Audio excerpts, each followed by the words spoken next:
Archbishop Nienstedt commissioned some new folks, another commission headed by Reverend Witt, to develop some new policies.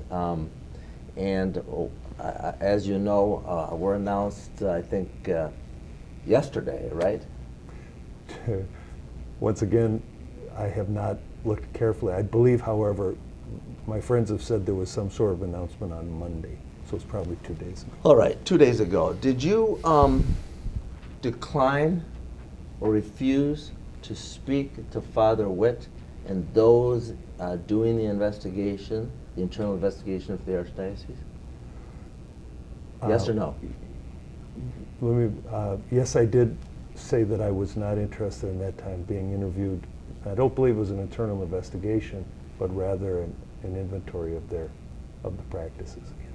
Well, it was an investigation being done by the Archbishop, reported publicly to be headed by Father Witt. You're aware of that? Well, actually, I don't know what the term investigation means here, so I'm not going to agree with you, Mr. Anderson. Okay. Yeah. Well, you knew that the Archbishop had impaneled some folks to look at the policies and practices in the Archdiocese, correct? Yes. And when they contacted you, who contacted you? Well, be sure that you don't answer the question by talking about anything you and I discussed. These are archdiocesan officials. Who contacted you from the Archdiocese? I don't believe any archdiocesan official contacted me.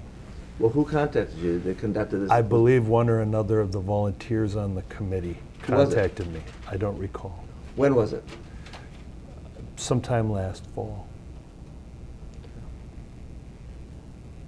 What month? I don't recall. You indicated that you basically stopped reading about this in September sometime. I believe in October. Okay, so when the contact then was in October? Or I don't know when the contact was. And you don't know who it was that contacted you? That's correct. To get the information that you had or didn't have concerning what they wanted to know about? That's correct. Well, I don't know. They said, will you come and talk with us? And I said, not now. And why did you refuse to cooperate with them and talk with them and give them the information?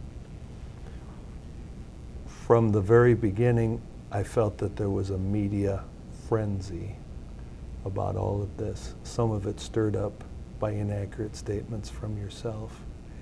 And so I decided very early on that it would be better that folks who were doing whatever studies they were doing would proceed, and at some point I'd have an opportunity to offer my input. Since most of my activity heavily documented publicly for many, many years, I didn't see any particular pressing need to defend my record.